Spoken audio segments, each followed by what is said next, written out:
This is the Fertility Friday podcast, episode number 14.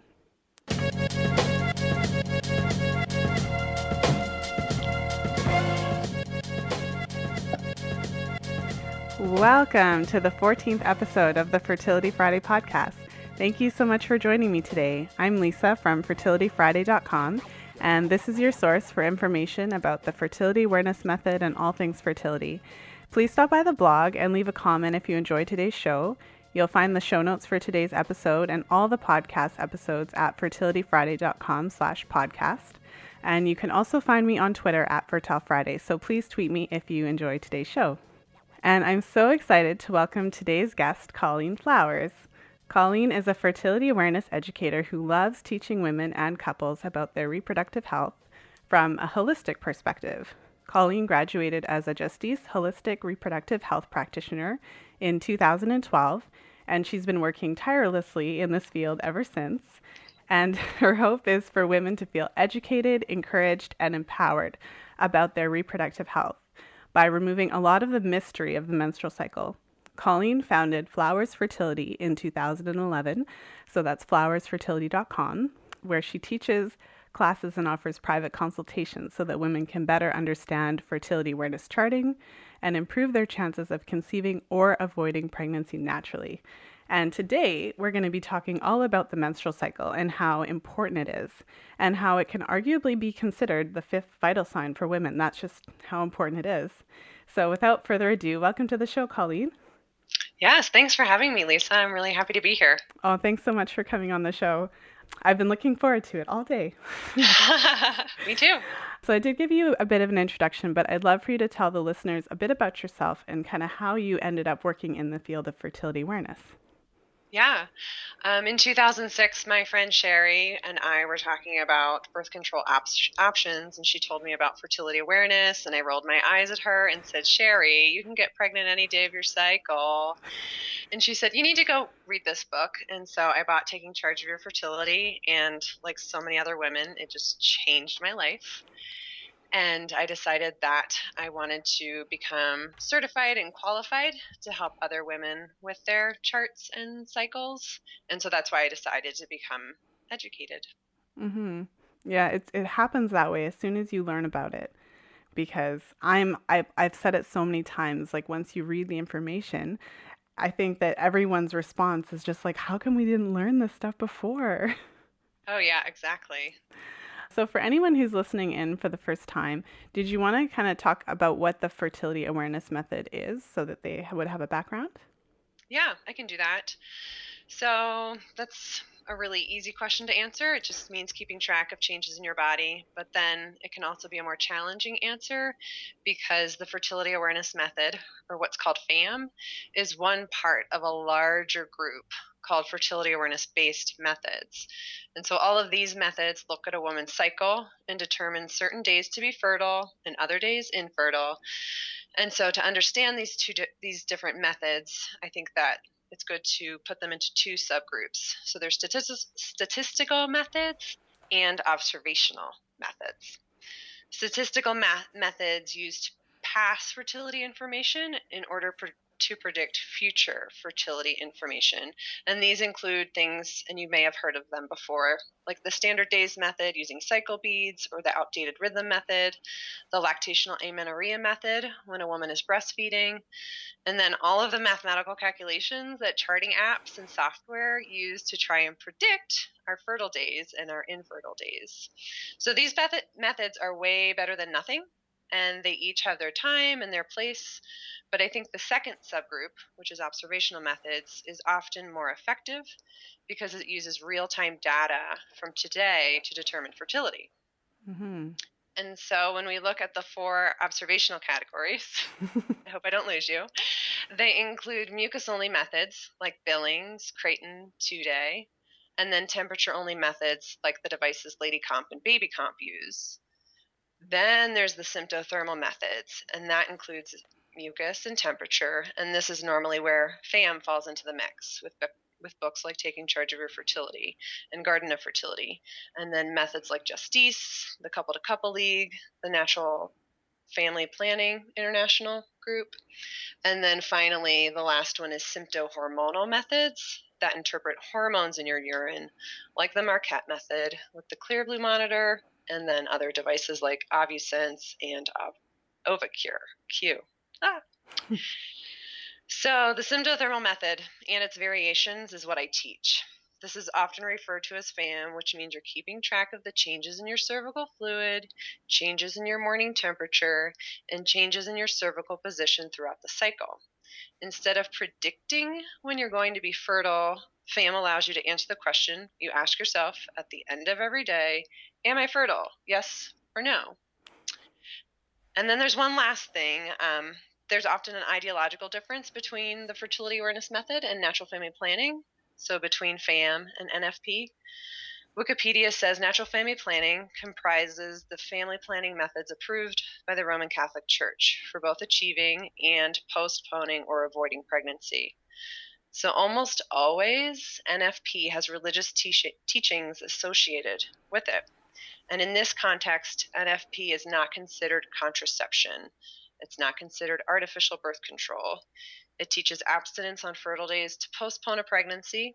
It strengthens the marriage relationship and views unplanned pregnancies as a new human being that is a gift from God. Many teachers are volunteers and others are trained in a particular method, and usually will only teach married or engaged heterosexual couples. And so then on the other hand, women who teach FAM are usually trained or mentored by other fertility awareness educators or programs. And there is usually an emphasis on body literacy, understanding overall reproductive health, and making informed decisions. And during fertile days, women and couples, they can use abstinence or alternative sex play, condoms, or other barriers like withdrawal, spermicide, diaphragms, cervical caps. And fertility awareness educators teach to all women and couples, regardless of their marital status, sexual orientation, or religion. Mm-hmm. I just love that you broke that down into, first of all, the statistical versus observational, because I think that that's a really great way to break it down, I guess, because oftentimes, as you know, and as most of our listeners know, when we're talking about the fertility awareness method, it's always thrown in with the rhythm method, and they're so different. And I just love the way that you broke it down, because like you said, it's based on mathematical calculations to try to predict what's going on versus actually observing what's actually happening that day and using that as information to identify. So I love that you categorize those two. Yeah. And also, I love that you describe the difference between natural family planning and fertility awareness, because I think that they're so different. And I think that the great thing about fertility awareness, and part of the reason why I gravitated to it, is because it's inclusive and because it doesn't make any judgments. It basically gives you the information, and then you can kind of decide what you're going to do about it. Mm-hmm. Yeah, it's so confusing with so many different terms and names and methods. Well, and you went through with so many different, because there's been obviously lots of different technologies adapted to, I guess, I don't know if the word would be help, help women interpret their body signs. But I think it's so interesting that there's so many different technologies. I mean, it's helpful and everyone's different. And so I'm sure that there's a lot of women that benefit from that.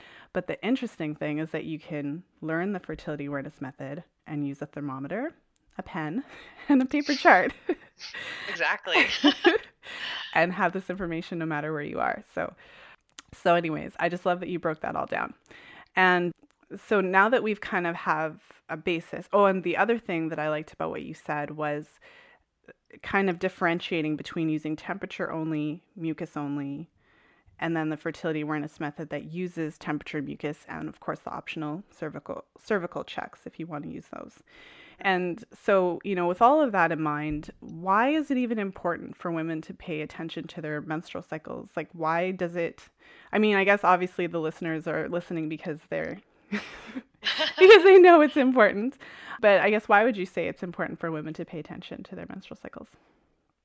I teach it's very important to pay attention to your menstrual cycle because if certain conditions are left undiagnosed in the earliest stages and then eventually left untreated, it can lead to serious complications like infertility, anemia, and endometrial cancer, for example. So, when women pay attention to their menstrual cycles, it gives us a good idea if her hormones are balanced, if she has an underlying disease or a tumor, if there's an infection going on, if there are structural issues affecting her body, or if any of the medications, drugs, or other substances that she uses are causing issues. Women should be able to choose if they want these symptoms to just go away or be managed by going on the pill, or if they want to address the underlying problem, have that diagnosed, and then treated. And also, and this is really important, cancers of the reproductive system show abnormal symptoms if we pay attention to our menstrual cycle. So, if we notice these irregularities, cancer could be diagnosed and treated sooner. The US Center for Disease Control has a great graphic about the different symptoms of cervical, ovarian, uterine, vaginal, and vulvar cancers. And so, Lisa, do you think that we could add that link to the chart for women who might be interested in that? Oh, yeah, definitely. We'll put the link in the show notes.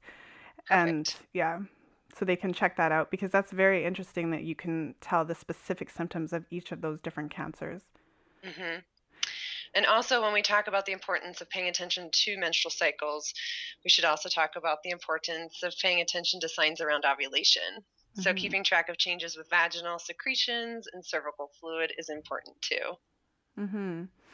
So, I mean, it sounds like in addition to having a reliable method of birth control, obviously, it's also important just to be able to not only gauge your fertility, but also the potential to identify really serious illnesses. Yes. And if you weren't paying attention to these, you wouldn't really know that your cervical mucus, say, for example, was potentially problematic.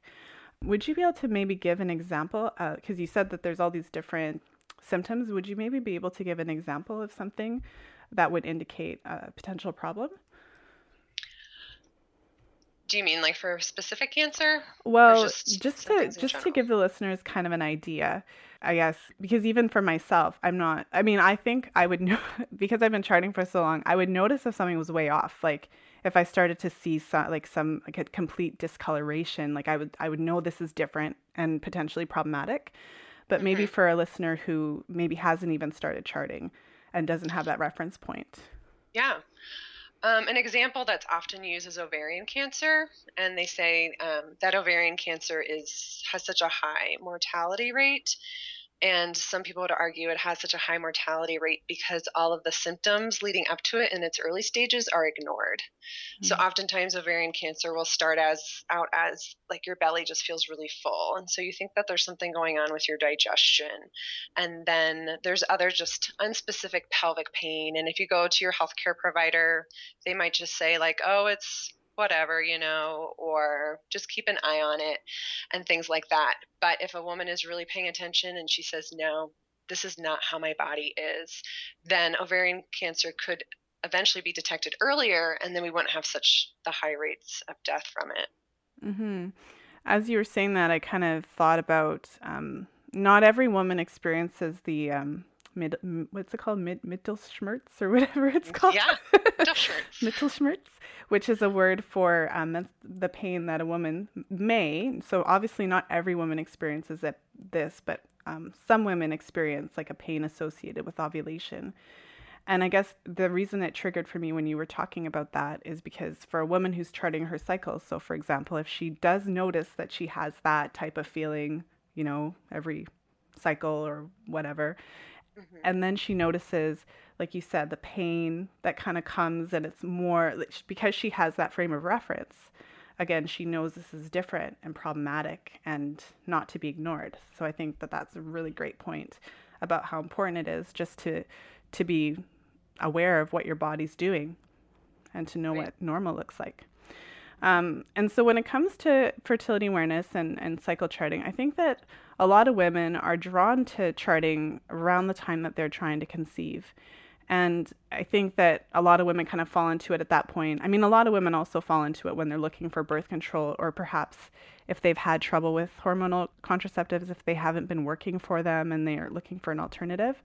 But I mean, I think we've talked a little bit about this already, but maybe we could talk a little bit more about why cycle charting is beneficial for women at any stage of their reproductive lives, not just around the time that they're wanting to conceive. Mm-hmm.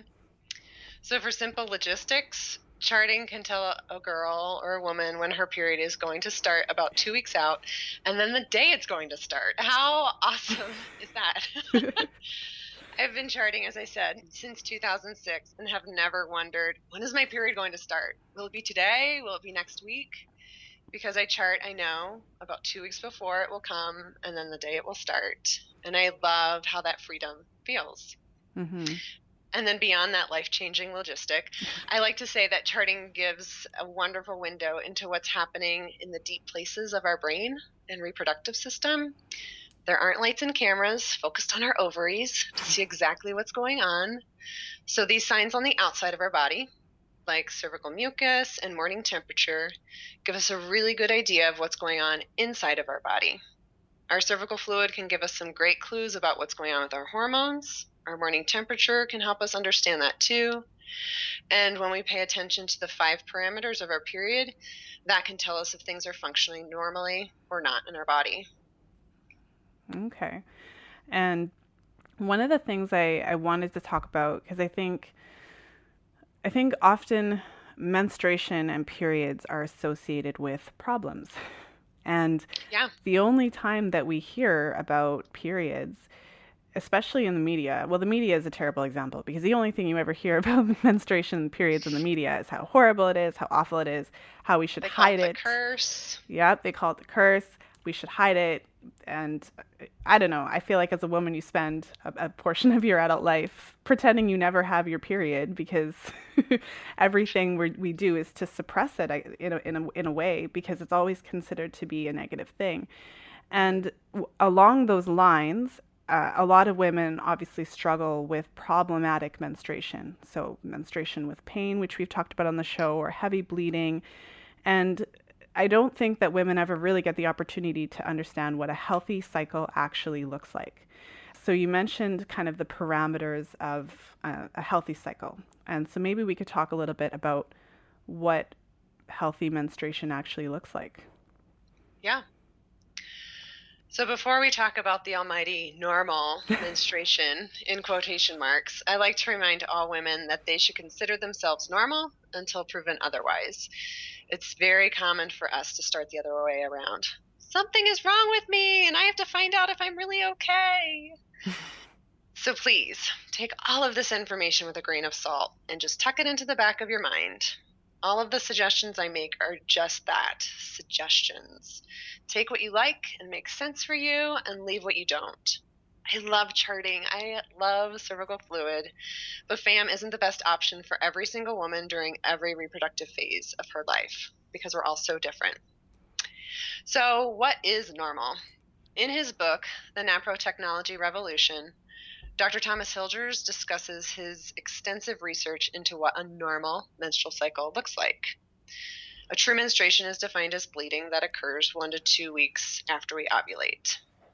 He says that the flow pattern that we have during our period should either be crescendo to decrescendo. So the period starts out light, then becomes heavy, then goes to moderate, light, and then very light. Or the flow pattern is just decrescendo. It starts out heavy, stays heavy, then goes to moderate, moderate, and then light. An abnormal flow would be one that stays the same flow for days on end. The color of the flow should be a variant of red, so pink or a deep wine color. If it appears brown, black, purple, or like smushed up blueberries on your pad, this may be common for a lot of women, especially those who are on the pill right now, but it's not considered normal. And finally, he says that a normal menstrual cycle often includes mild symptoms such as breast tenderness before the period starts, a mild low backache, and mild menstrual cramps. And when I talk about the 5 parameters of our periods, I'm getting much of that information from an article that I'm about to mention. And some will disagree with what it says, and that's fine. The medical community has lots of varying opinions about lots of different topics because each woman is unique. So in 2007, there was an article written by Ian Fraser and others that was published in Human Reproduction and Fertility and Sterility that asked the question, can we achieve international agreement on terminologies and definitions used to describe abnormalities of menstrual bleeding?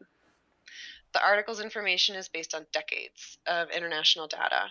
So when they say, this is normal, they're talking about 90% of women and their menstrual cycles. So if someone's listening, there's a small chance that what I'm about to describe as normal is not at all what you experience, but it is 100% totally normal for you. So does that make sense? There's always people who are normal and fall outside of normal parameters. Yeah. So the 4 parameters they discuss in the article are frequency. How often do you bleed? Regularity. How consistently do you bleed? Duration. How long does the bleeding last? And volume. How much do you bleed? Then there's a 5th parameter that I add, which is pain. How uncomfortable is it when you bleed? So for the first one, frequency, normal is listed as every 24 to 38 days, not the mythical 28-day cycle that we hear so much about. And then second, for regularity, normal is listed as around 20 days between the shortest cycle and the longest cycle that you have during the course of 1 year. In more holistic terms, it's often listed as within a week or so between the shortest and longest cycles from that year. So if your cycle ranges from 24 to 32 days or from 30 to 38 days or something like that, that would be considered regular. So often women... Sorry, just to clarify. So what you're saying is kind of within a 12-month period, if I were to look, period is probably the wrong word. Within a 12-month time frame, if I were to look at all my menstrual cycles, variation is normal, but within, you said about 7 days? Yeah, about a week or so. Okay. And often women think or tell their provider, oh, I have irregular cycles if they don't have their period every 28 days. And that's just a big mess. In fact, in 2014, a study came out that said 1 in 4 women didn't know that normal menstrual cycles can vary between 25 and 35 days. So then for the third parameter, that's duration, normal is listed as 4.5 days to 8 days. The article didn't define what was counted toward these days, so we don't know if they included spotting before or after the period as part of those days. But Dr. Hilger says that 1 or 2 days of light or very light brown or black bleeding before the first day of your moderate menstrual cycle bleeding is normal. And that 1 day of brown or black bleeding after your period has ended is also normal. For the 4th parameter of volume, normal is listed as between 5 and 80 milliliters, or 1 teaspoon to 1/3 of a cup. And then in more holistic terms, it's often listed as 10 to 60 milliliters. So the average is about 30 milliliters, which is just about 2 tablespoons. It might feel like a lot more or less than that, but that's what the average is. And figuring out how much volume you have during your period might take some imagination. If you use a menstrual cup, you can for sure measure your flow from that. Or if you use a tampon, each tampon absorbency will hold a certain amount of fluid, and that's usually listed on the box. Or you can just keep track of the number of pads or tampons you use or how often you change your pad or tampon, because all of these give us an idea of how to keep track of the volume of the period. Sorry, I just want to interject for half a second because that was a 1/3 cup. So this is going to be a silly question, but maybe also to clarify for any of the listeners that may have the same question. But so during the time from when she starts bleeding to the time that her menstruation finishes, the whole time we're talking about 1/3 of a cup would be on the top end of normal? Right, that's the top end. Wow. So does that feel like a lot or a little? Well, as someone who had heavy gushing periods for many years, and as someone also who uses the Diva Cup, so who has a very clear representation of how much is coming out of me, I can say that a lot more than that. It would be typical for me, but I know that that's I know that that's not healthy and normal. Right. right? Because it's problematic. Like I know that my cycles were problematic during those years, but Mm. it's interesting to see that because it was more than that. Yeah, and I had a client who I shared this with, and she was like, "Oh my gosh, I bleed way more than that." And so the next time around, she used her menstrual cup and measured it, and it ended up being 5 tablespoons. And so that's about, I think, 70 or so milliliters. So she was still like within normal. Like she wasn't someone who would become anemic from her periods or something like that. And that made her feel great. She was like, "Oh, I'm normal." Well, actually, I think that's a really good point because also your perception, because my perception, I never actually measured it, right? So my perception of how much it is could be way off as well. So I think that's a really great point that you're making because there's, yeah, like if I were to actually measure it, it probably would be less than I thought, for example. Right. Yeah. But yeah, I cut you off. So you were talking about volume. Yeah. So that was all I had to say about volume. And then it was just the last one, the fifth parameter, which is the one I've added, and that's pain. And so it's normal. It's considered normal if you have no menstrual cramping or just mild menstrual cramping. Okay. I think that gives such a great frame of reference because that type of detail, as you know, that was never provided to anyone I know. No, not at all. And when it came to menstrual cycle education, I feel like the purpose of did you have this in your school where they took the girls into a different room? In fourth grade, they Yeah. did that. And I want to know if your room was the same as my room. So Ours so was a cluttered office. It was like a big closet. well, metaphorically speaking, because my room, they took us in, and it was probably really embarrassing for the student whose mom it was. So he wasn't in the room, but it was probably still embarrassing for him that his mom was doing the education. But basically, they took Oh, us into the little room and showed us a bunch of pads just so that we wouldn't have any accidents in the school. that's And all you need to know about your period. yeah. These pads. So I'm not sure if your little room was like that, but I really appreciate having you go through what a normal, healthy menstrual cycle is, even just to give some sort of parameter and frame of reference. Because I would imagine that many, if not most, of the listeners have never had that laid out for them Right? because it's just not something that's discussed. And I would imagine that many of the listeners, if they have ever gone to their physician and asked questions about, is this normal? Is this healthy? I bleed a lot or I have a lot of pain. Again, the description and the support and the education just isn't there. Right. Oftentimes, yeah. So now that we've kind of established what a healthy cycle is, another question I had for you is, does this change? Is there a difference, say, as a woman ages? Is there a difference in the range of normal from when a woman is a teenager to when she's kind of mid 20s, mid 30s, mid 40s? Does this shift? Yes, it does. And especially during the 4 different reproductive phases that a lot of women go through. And so those phases are the 5 years after the first period, after having a baby or experiencing a miscarriage or abortion, after using hormonal contraceptives, and then before menopause. So for the first one, periods during adolescence are usually very different from periods during a woman's late teens, 20s, and 30s.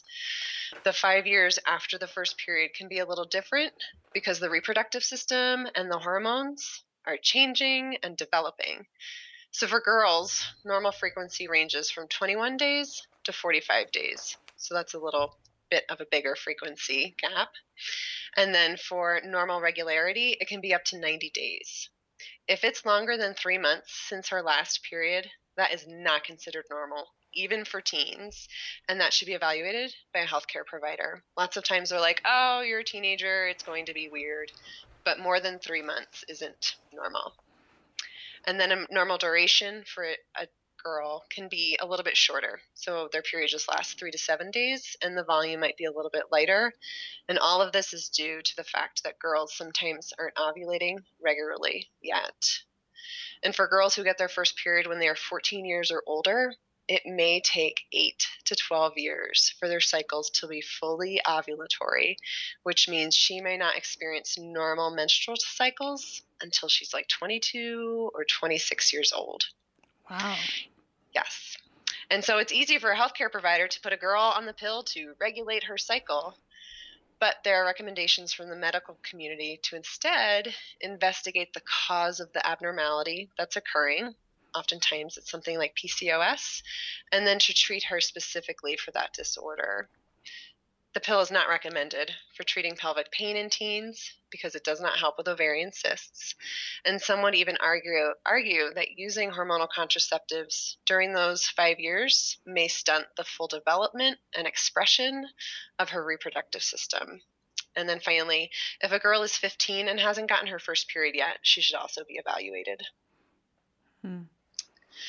And so the second reproductive stage, after the end of a pregnancy, the frequency can vary greatly, and it usually takes about 3 cycles to return to normal regularity. The first cycle back may be shorter than later, and if a woman hasn't gotten her period within 3 months after the end of a pregnancy, or after she's stopped breastfeeding and weaned her child, she should absolutely be evaluated. She shouldn't let that keep going and, it'll eventually come. And then the third reproductive stage is after using hormonal contraceptives, and there can be a wide variation for menstrual frequency and regularity during the first 6 to 12 months, and then especially if she's just come off the depot shot, it can be up to 18 months after the last injection. And so periods may be shorter or longer, they can be lighter or heavier for the first 2 cycles. Women and their bodies returning to fertility after being artificially infertile are all very different. And so then finally the fourth reproductive stage, that's during the 10 years before menopause. So around age 40, 45, women often experience more frequent periods. Like it feels like she gets her period every 2 weeks, and then they slowly become less frequent and further apart. Their periods often remain regular, and then they become absent or irregular. And then the periods may be shorter or longer, and in the beginning are often heavier, and then as they approach menopause, they become lighter. Yeah, that's really interesting. And I wanted to kind of go back a little bit to the period of adolescence because Yep. I found what you said to be very interesting, because I guess it's only recently that I'm being exposed to the concept that of kind of cycle maturation, that it does take some time for, obviously, from menarche to when a woman's cycle actually becomes robust. And I guess I don't like to use that word regular, but regular Or ovulation, mature. And so I think that's, from what you said, considering that one of the most common practices of doctors is to put, young girls on the pill, teenage girls, for, I could probably list 20 reasons right now, basically for any possible thing. So if you go to a doctor and you say my periods are irregular, or my cycle's hurt, or I have acne, there's just so many different reasons why girls end up on the pill. And from what you said, it sounds like it could potentially, you said, stunt the ability of kind of the cycle to develop normally. Yes. So that's a really scary thought, and it has huge implications for every woman, because again, that concept wasn't introduced to me as I was growing up, and I'm not sure if I'm guessing it wasn't introduced to you either.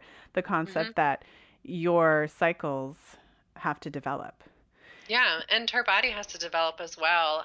A lot of providers will tell girls to wait till they're about 19 to start having any unprotected intercourse, because their vaginal environment just isn't as acidic as a mature woman's vaginal environment.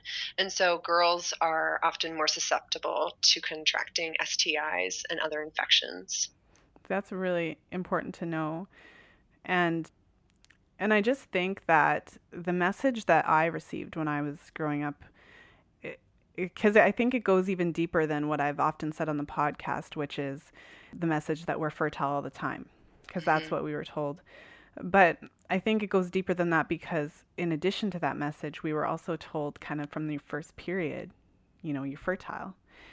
And it kind of gives you this idea that like as soon as you get your first period, you could have a baby. And technically, it's like literally you could.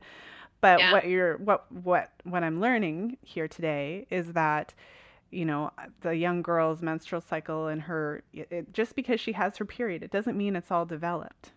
Right. It's her period's kind of in its infancy, so to speak, and it takes years to properly develop. And as you said, for the majority then of her cycles to be ovulatory. Yes. And girls can even conceive prior to their first period. So some Mm-hmm. girls will ovulate before they get their first period and could potentially get pregnant with even not even having a period. Mm-hmm. Because of course the period is just what happens after you ovulate. Yes. So, yeah, and you'd have to be really on the ball to be checking for mucus before your first period. I don't know. Well, most girls notice it. All of a sudden, they're like, "What is all this stuff in my underwear? It was never here before." And so, older women can say, "Like, yep, that's your cervical fluid. That might be some vaginal secretions. This is what's normal. This is what's not normal." Mm-hmm. Well, one of the things that I wanted to talk to you about as well was that idea that of how important the menstrual cycle is and how important it is for us to know what a normal healthy menstrual cycle is, because that knowledge and information can help us to identify health concerns. So I guess we could take a little detour because I'd love to talk a little bit about how the menstrual cycle is considered by some to be the fifth vital sign. hmm And so maybe we could start by talking about what is a vital sign so all the listeners can be on the same page with what a vital sign even is. Simply stated, a vital sign is a measurement used to determine normal, healthy functioning. The four most widely accepted are body temperature, heart rate, blood pressure, and respiratory rate, which is how many times you breathe each minute. So, if all four of these vital signs are normal, there's a pretty good chance that your body is healthy and normal too. Okay. And so then why would some practitioners consider the menstrual cycle to be a vital sign as in addition to the vital signs you mentioned? hmm When we compartmentalize people, we lose the value of the whole being. And that's why I like looking at things from this holistic point of view or a bigger, more comprehensive perspective and advocate for functional medicine over conventional medicine. So, the menstrual cycle can be used, in addition to those other four signs, to determine if a woman is healthy and functioning normally. The entire body is interconnected, like how our heart pumps because of electrical signals, and it also pumps because of changes in hormones and neurotransmitters, and it also pumps based on available oxygen, and it also pumps because of demands from muscles in our body. It's all connected. And so, just like our heart, our menstrual cycle is connected to the health of other hormones in our endocrine system, like the hormones from our brain or our thyroid or our adrenal glands. Our menstrual cycle is connected to our environment, exposures to toxins and endocrine disrupting chemicals, or if someone's experiencing malnutrition. The menstrual cycle is connected to psychological situations. So, if someone experiences trauma or has an eating disorder or is over exercising, and especially stress, we all blame stress on everything, including our periods.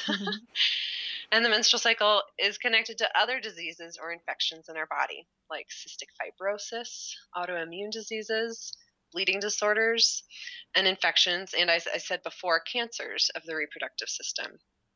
The menstrual cycle is connected to structural issues like uterine fibroids, polyps, ovarian cysts, endometriosis, and it's also connected to using certain medications or abusing drugs or trying different vitamins or supplements. Any issues that we may be having with our menstrual cycle is usually just a symptom of an underlying problem.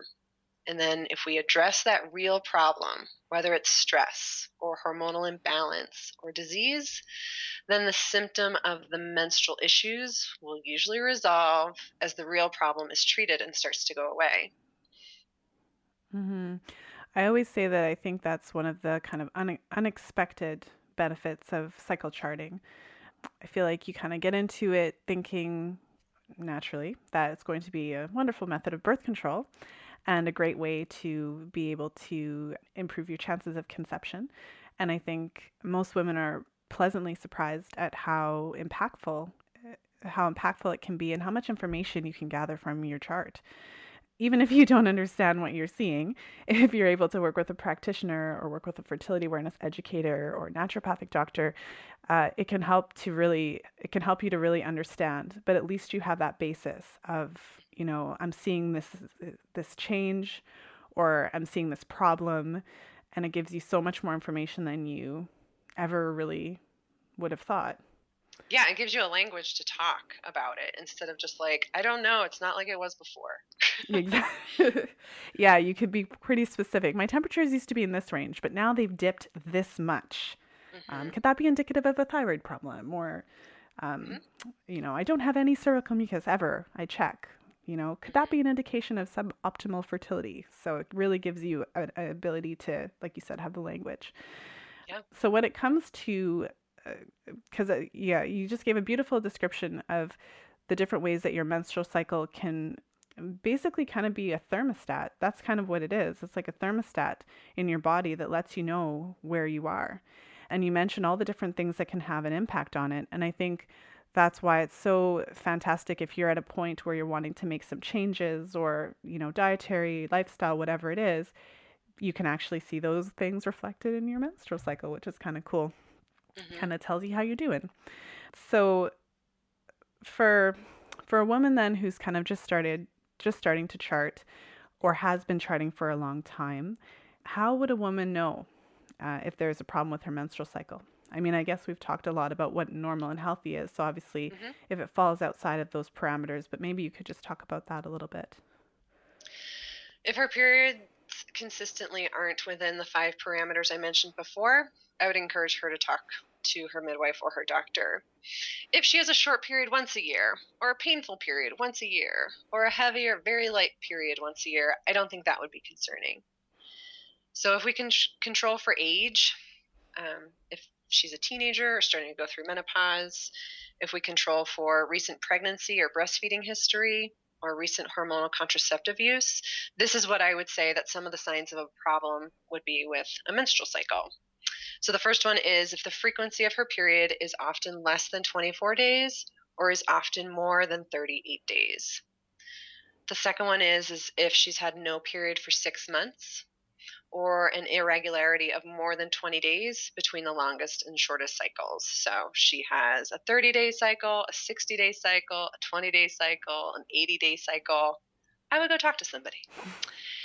The third one is if her periods are often less than 4.5 days or more than 8 days, or if she has more than 3 days of spotting before her period or 2 or more days after her period ends. The fourth one is if her periods are lighter than 5 milliliters or 1 teaspoon, because that's really light, or if they're heavier than the 80 milliliters or a third of a cup we talked about before, or if she soaks the pads or tampons that she's using every 1 or 2 hours for 2 or 4 hours, if she feels lightheaded or dizzy when she has her period, and then if she's regularly spotting between her periods. So she has her periods, and then between the periods, she normally spots. That's something that should be looked into. And then finally, the fifth one is if she has moderate to severe menstrual cramping or pain, moderate to severe ovulatory pain in the middle of her cycle, that middle schmerz you talked about, pelvic pain for more than 3 months, and if she has pain with intercourse. So again, if she's a teen or recently been pregnant or breastfeeding or came off of hormonal contraceptives or starting to go through menopause, which a lot of women are, all of those categories, those guidelines I just mentioned are a little different than what I said. Mm-hmm. And so what you said is kind of for women who are outside of those special considerations, because given those circumstances, there's a lot more variation. Mm-hmm. So Just she could say, "Oh, my period's so weird. I just got off the pill 3 months ago." oh, that's why. Right. Okay, and maybe I think we've touched on how the role that charting plays in this, because obviously we didn't go through detailed about how to chart everything, but when you're paying attention to your cervical fluid, when you're paying attention to your temperatures, and even just the even just writing notes in the notes pages as well. If you make notes of, oh, I had a headache today, or whatever it is, I feel like that's how you gather the information and take it to your healthcare practitioner. And so obviously when women do have the types of issues that we're talking about around menstruation and around the menstrual cycle, as we touched on already, most women with these types of issues end up on the pill at some point. Mm-hmm. And so maybe you could talk a little bit about just what the pill does and how it interferes, I guess, with the body's natural hormones. Mm-hmm. The pill is designed to do three things. First, and this is how I explain it, each day you are swallowing a fake ovary. So you put the pill in your mouth and it's like a fake ovary. And these synthetic hormones you swallow confuse your ovaries. And each ovary is, assuming the other ovary is making the hormones and ovulating an egg. So the first thing the pill is supposed to do is to prevent ovulation. So while it's preventing ovulation, it's also keeping the cervical fluid the same throughout the entire cycle. So if by chance an egg ovulated, it wouldn't be able to be fertilized because we need that cervical fluid. And then the third way that it keeps us from getting pregnant is while it's preventing ovulation, it's also keeping the endometrial lining that's inside the uterus from growing as it normally should. So if an egg were to be ovulated and it got fertilized, it wouldn't be able to implant. And of course, women still get pregnant while using the pill, and their bodies can totally override these three mechanisms. But ultimately, the pill is shutting down the body's natural hormone balance. And there's really no other drug on the market designed to shut down a normal, healthy part of the endocrine system. And as you know, the United States FDA says that there are only two. Oh, I'm sorry. I meant to say something different. That's okay. So you just cut that. Yeah. And did you know the United States FDA says that there are only two regulated uses for the pill as contraception and to treat acne? Everything else, so using the pill to treat irregular menstrual cycles, abnormal bleeding, recurrent ovarian cysts, severe menstrual cramps, endometriosis, PMS, and all the other menstrual conditions, the pill is being used off label. So there aren't any studies to show the effectiveness or safety one way or the other as when it's used for these reasons. And being on the pill for a really long time, especially ones that suppress bleeding, may mask underlying health dysfunctions that we talked about earlier, and they may interfere with the return of fertility and possibly lead to loss of bone mineral density, as well as depleting other vitamins in our body. So if a woman is looking for an alternative to the pill for her menstrual problems, she can work with a provider to supplement with natural progesterone for the last 2 weeks of her cycle before her period starts. So instead of using continuous hormonal contraception that prevents ovulation and shuts down our fertility, instead, she can continue with her normal cycle and work alongside her body and her fertility to add some progesterone to the second part. Dr. Jerry Lynn Pryor at the Center for Menstrual Cycle and Ovulation Research in Vancouver, British Columbia, has a lot of great information about this on her website. Are you familiar with that? Yeah, I'm familiar with her work, and so I'll definitely Great. link to her page. Good. Yeah. And then Dr. Hilgers and the late Dr. John Lee also talk about this option using progesterone. But there's also lots and lots of other natural, holistic lifestyle changes that a woman can make to encourage her periods to be normal, such as changes to her stress levels, getting enough sleep in a very dark room, enhancing the mind-body-spirit connection, that holistic aspect I talked about earlier, changing nutrition, changing exercise, adding supplements, using traditional Chinese medicine, including acupuncture and herbs, using Western herbs, seeing a chiropractor, using Ayurvedic, naturopathic, or homeopathic medicine, essential oils, Mayan abdominal massage, and the list goes on. There's lots of things that women can try to do to help their periods. Yeah, I think it's so good for women to hear that there are options because, when I was growing up, I didn't know about any of those options. I only knew that the pill made, the pain go away, and I don't think I was alone in that. I think that that's the extent of knowledge that a lot of us had. I think one thing that you said that kind of really, I don't know, kind of rung a bell inside of me or something is that you said that the only two uses that are kind of sanctioned by the FDA are acne and contraception, and Yep. I think that really That really disturbed me because it's such a common standard medical practice to use it for everything under the umbrella of menstrual issue. And so that's a very kind of, that's just, I don't know, it's very interesting to hear that because then why are they using it? Well, they use lots of different drugs off label for different things. Yeah. And that's just an example of it. Well, and I think just to kind of, I think the other thing that really is just the way our culture and looks at menstruation. We talked a little bit about how it's looked at so negatively, and there does seem to be a push kind of towards suppressing menstruation altogether. When products such as Seasonal come on the market, and the purpose of them is to suppress menstruation so that you only have 4 periods a year, which aren't really periods because they're withdrawal bleeds in between pill packs. And I think I actually read about a new, I don't remember the name of it right now, but I read about a new drug, a birth control pill that's like designed to be 365 days a year. Yeah. And there would be some medical practitioners who say that that's good. And so the other side of the coin is that they say that because girls are getting their periods at a younger age than they have in the past, we're ovulating more. And because we can control when we get pregnant and not get pregnant a lot better than we did hundreds of years ago, that the body was designed to be pregnant and breastfeeding for like 30, 40 years. And so you're only going to ovulate, I don't know, maybe less than 20 times, 30 times your entire life. Whereas now, if we're ovulating hundreds of times, they're saying that could eventually lead to ovarian cancer. And so some providers would say, nope, we should be suppressing these periods because that's one of the reasons that ovarian cancer is here. Because I'm sure every single woman back in the Stone Ages, every single one had like 20 kids each. There was never one individual woman that didn't have. Okay, ridiculous. So that's just the other side that they would say. Yeah, that's so interesting. That's good to suppress it. And it is something I've heard before, and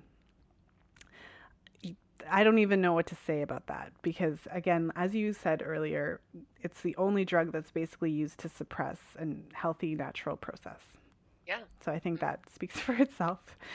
So, kind of getting towards the end of the show, there's a few questions I usually ask the guests on the show. And so, one of the questions I'd like to ask is if there's any one thing, I know it's hard to pick one, but if there's any one thing that you think all women should know about the fertility awareness method.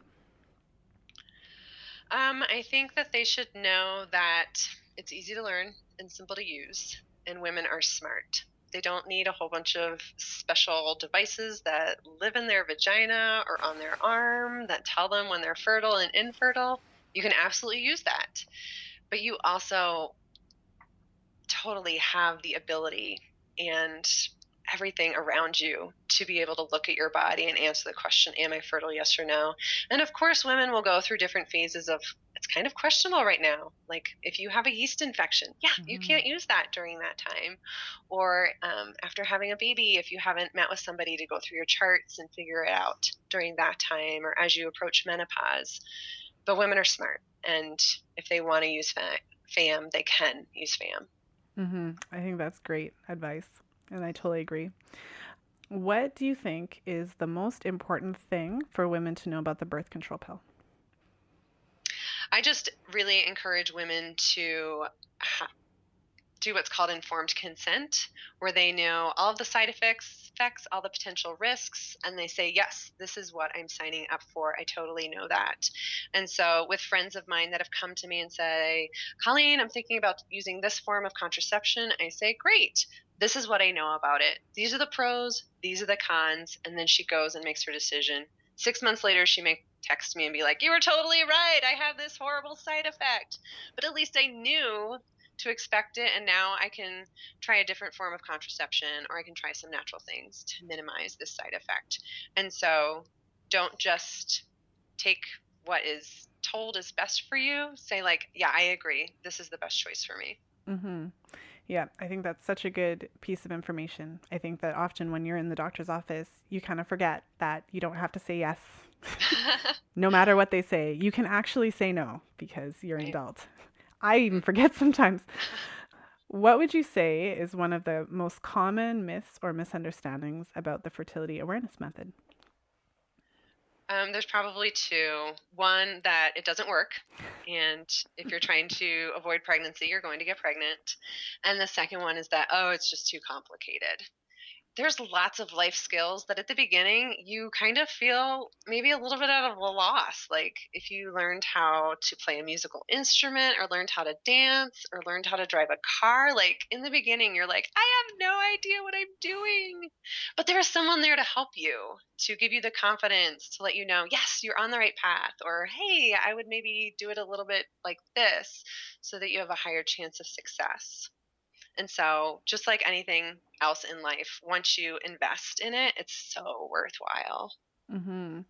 And along the same vein, for any listeners who are considering using the fertility awareness method, maybe that's why they're listening in today, but they're scared of making the leap from hormonal contraceptives, what would you tell them? Any words of encouragement?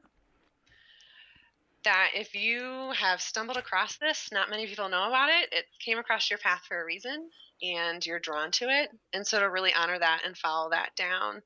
And you don't have to go straight from stopping the pill to using fertility awareness. You can use something in between. Other forms of non hormonal contraception would be fine. And if you use two different forms at the same time, they can make them more effective. So if you use a condom and withdraw, or a cervical cap and spermicide, things like that, that can make them more effective. And then you're avoiding the hormones while you're learning to chart your cycle.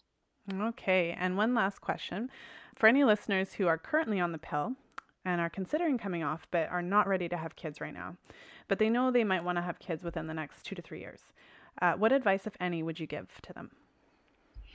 A lot of practitioners say that you should have at least 3 months off of the pill before you start trying. And then other ones would say, like, no, let's have a whole year to let your body come back to being normal fertility, have your eggs really developing for months and months and months so that everything is good. And then just looking around at your lifestyle and making sure that it's a kid friendly place. And so if there's any toxic cleaning products that you're using, or if your diet isn't all that great, or you guys are kind of sedentary, to start making a household, a home, a lifestyle that kids would fit well into. Okay, great. And so, for our listeners that are falling in love with the work that you do, how would our listeners get in touch with you? Maybe you could talk a little bit about some of the programs that you offer. Mm-hmm. So my website, flowersfertility.com, has everything that I have out there. I write a blog with, I don't know, I think it's good information applicable to fertility awareness and reproductive health. And here in Denver, Colorado, I teach classes in person. So there's natural birth control classes and then natural conception classes for those who want to avoid or achieve pregnancy. I'm also happy to meet with women or couples one-on-one. And my services are also completely virtual. So even if you're listening to me in Timbuktu, I have classes online and we can meet on Skype or do one-on-one consults about your charts over the email, um, on the internet. And so, yeah, I am here as a resource for maybe you right now, or maybe you in a year or two. And there's other women just like me who just love this information and want to help you in whatever way we can. Awesome. Well, thank you so much again, Colleen, for coming on the show. And thank you for being so generous with your time tonight and sharing your knowledge and wisdom with the listeners. I think that the listeners will get so much out of this interview. And I'm just so happy we got together and did it. Yeah. Thank you, Lisa. Thanks for listening. If you enjoyed today's show, please stop by the blog and leave a comment in the show notes for today's episode, which you'll find at fertilityfriday.com/Colleen. And again, you can tweet me at Fertile Friday if you enjoyed today's show. You can also find me on the Fertility Friday Facebook page, which is facebook.com/fertilityfridays with an S. And don't forget to subscribe to the podcast on iTunes or on Stitcher if you haven't already. There are some awesome shows coming up that you definitely won't want to miss. So as always, until next time, be well and happy charting.